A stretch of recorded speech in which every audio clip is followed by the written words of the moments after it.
మీరు జాబ్ చేస్తున్నారా? మీ సాలరీని డబుల్ చేసుకోవాలని అనుకుంటున్నారా? 2x యువర్ సాలరీ ఆన్లైన్ కోర్సులో జాయిన్ అవ్వండి. Hi views, welcome to Suman TV. నేను మీ తారక్ బండారు.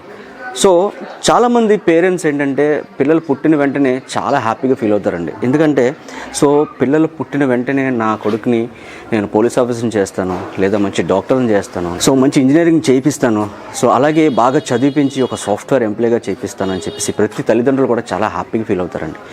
అదే క్రమంలో అదే పిల్లవాడికి అనుకోని సంఘటన ఒకటి జరిగితే, అనుకోని ప్రమాదం ఒకటి జరిగితే, తను పుట్టిన వెంటనే చాలా ఆరోగ్యంగా పుట్టి 10 సంవత్సరాల వరకు తన జర్నీ చాలా బాగా చేసి కేవలం ఒకే ఒక ఇంజెక్షన్ వల్ల తన లైఫ్ అంతా స్పాయిల్ అయిపోయిందంటే ఏ తల్లిదండ్రులకి బాధ ఉండదు చెప్పండి.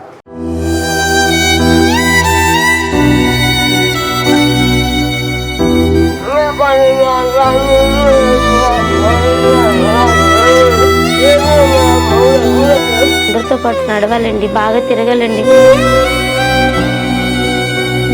వాడికి ఏదైనా అవుతే మేము తట్టుకోలేమండి. బాగా చదువుకుంటాం, మా అమ్మని బాగా చూసుకోవాలని అనుకుంటున్నాం. అలాంటి పిల్లవాడి కథని ఈరోజు మీకు నేను పరిచయం చేయబోతున్నాను. ఒకసారి వెళ్దాం, అసలు ఆ అబ్బాయికి ఏం జరిగింది.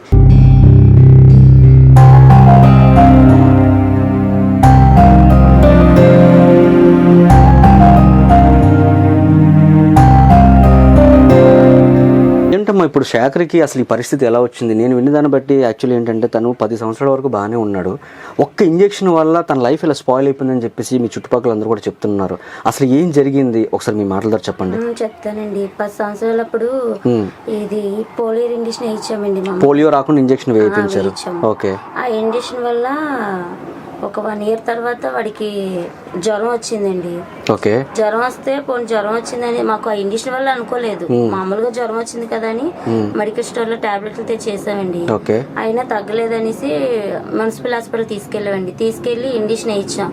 ఇంజక్షన్ అయితే టాబ్లెట్లు అవి ఇచ్చారండి. వాటి వల్ల ఏమంచి ఇంకా వేసిన తర్వాత ఇంకా నెప్పుకుండా రాత్రి అంతా ఏడ్చుకునే ఉన్నాడండి. ఆయన ఇంకా మున్సిపల్ హాస్పిటల్ ఏ ఇంజక్షన్ వేయించారమ్మా? అది కాలు నొప్పి వచ్చేస్తుంది అన్నాం కదండి. అది జ్వరం ఒకటి వచ్చింది, నొప్పి కూడా లైట్ గా వచ్చింది, అంత ఎక్కువ రాలేదు. అందుకని నొప్పికి ఒక ఇంజక్షన్ వేయించాం అంతే. ఆ ఇంజక్షన్ వేసే వాళ్ళు ఇంకా నొప్పి ఎక్కువైపోయి రాత్రి అంతా ఏడుపు ఒకటే, జ్వరం తగ్గట్లేదు, ఈ నొప్పి తగ్గట్లేదు. అంటే అప్పుడు ఏం చేస్తామో ఆ రైట్ అంతా అలా ఏడుస్తూనే ఉన్నాడు. ఇంక చూసి పొద్దున్న మండే ఆ రోజు నుంచి కేజీస్ తీసుకెళ్ళామండి. తీసుకెళ్ళి అన్ని చూపించాము. చూపిస్తే కొంచెం భయం వేసి అక్కడ ఎందుకులే టెస్టులు ఇంక బయటని ఎక్కడైనా చేయిద్దాం, బేగా రియేషన్ తీసుకోరు కదని మేము ప్రైవేట్ హాస్పిటల్ తీసుకెళ్లి అడిగి టెస్టులు చేయించాం. టెస్టులు చేస్తే బ్లడ్ లో ఇన్ఫెక్షన్ అయిందమ్మా అన్నారు. అయితే బ్లడ్ లో ఇన్ఫెక్షన్ అయిందంటే ఇంకా చెయ్యాలమ్మా, ఎక్స్రేలు స్కానింగ్ అంటే స్కానింగ్ తీయంటే ఎంఆర్ఐ స్కానింగ్ తీస్తే తెలుస్తుంది, మామూలు ఎక్స్రేలు ఏం కనిపించట్లేదు అన్నారు. అప్పుడు ఎంఆర్ఐ స్కానింగ్ తీయించామండి. అందులోని ఇన్ఫెక్షన్ అయిందమ్మా అన్నారు. ఆ ఇన్ఫెక్షన్ మాకు కూడా కళ్ళారా చూపించారు. చూస్తే మేము అవన్నీ రిపోర్ట్లు అన్ని చేయించిన తర్వాత మళ్ళీ కేజీచి తీసుకెళ్లి చూపిస్తే ఇది ఇన్ఫెక్షన్ అయిపోయిందమ్మా, లోన సెప్టిక్ కూడా అయిపోయింది అనేసి ఏంటంటే ఆ రోజంతా సెలైన్లు అవి ఎక్కించి మంగళవారం ఉదయం ఆపరేషన్ చేశారు. ఆపరేషన్ చేసిన తర్వాత బాగానే ఉందా? ఆపరేషన్ చేసిన తర్వాత కుట్టిశారు. ఆ తర్వాత భవానీ వార్డుకి షిఫ్ట్ చేస్తారు.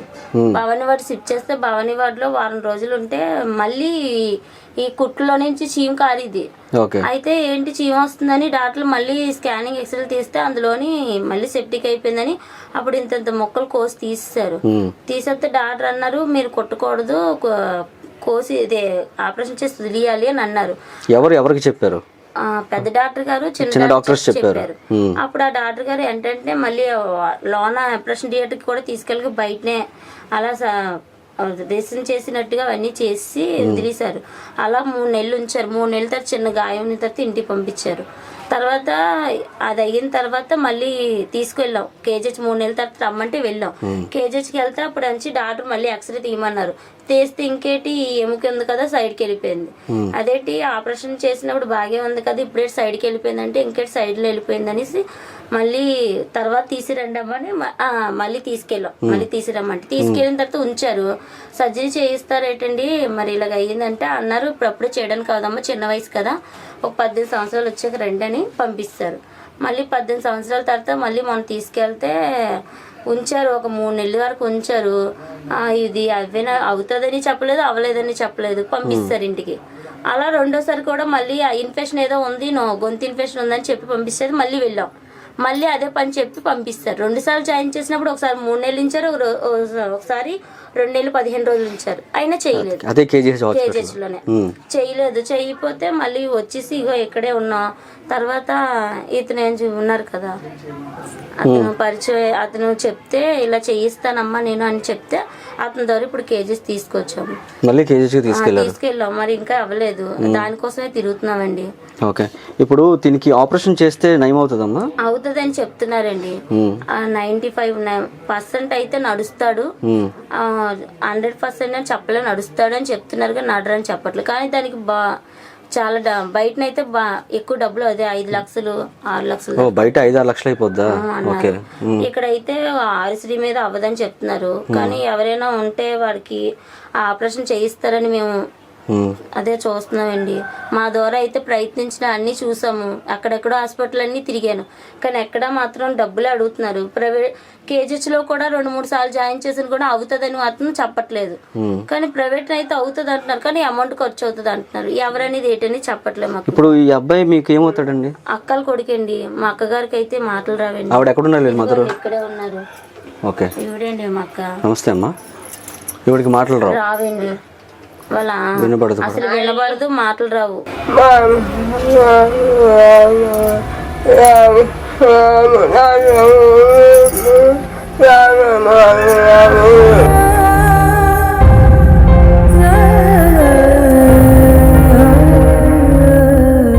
ఎలా ఉందమ్మా ఇప్పుడు? చాలా పెయిన్గా ఉంది. నొప్పి వస్తుందా? తట్టుకోలేకపోతున్నాను. మీ పిన్ని గారు చెప్పారు 10 సంవత్సరాల వరకు కూడా నువ్వు చక్కగా చదువుకొని ఆడుకున్నావు, అంతలాగా చేసిన అబ్బాయి ఒక్క ఇంజెక్షన్ వల్ల నీ లైఫ్ స్పాయిల్ అయిపోయిందని చెప్పేసి ఆవిడ అంటున్నారు. ప్రతి ఒక్కరు కూడా నిన్ను హేళన చేస్తున్నారట. ఎందుకు అసలు నిజంగా అంత జరుగుతుందా?